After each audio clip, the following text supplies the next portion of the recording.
Now, the region we're talking about is South Bastar, Dantewada, which is predominantly Adivasi. Literacy rates are very low. Entire areas covered by the 5th schedule of the Constitution, which gives special rights to Adivasis. And the economy of this area is predominantly agricultural, collecting fire, forest produce, and so on.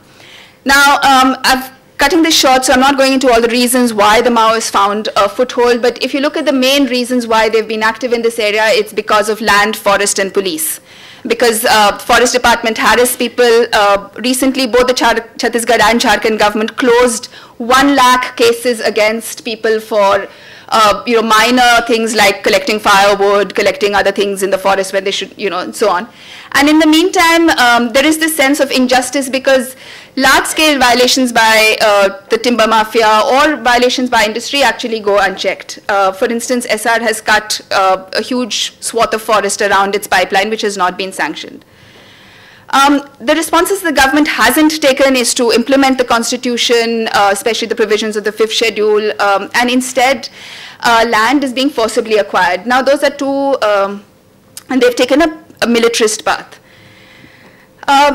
Apart from Salwa Judum, the major issues in this area are land acquisition for both a Tata and SR steel plant for the Raoghat mines. And it's because industry people are here today, I think it's really important for people to understand that what happens on the ground is completely some kind of Wild West event. It's not about lawful land acquisition. When people protest, they're beaten up or they're jailed. There is large-scale sort of fraudulent compensation going on. On the 7th of November, last Saturday, I was trying to go with an environmental engineer to an alternative public hearing because people had not been allowed to come to the official environmental impact assessment. And we were stopped by the Bastar Chambers of Commerce and not allowed to proceed.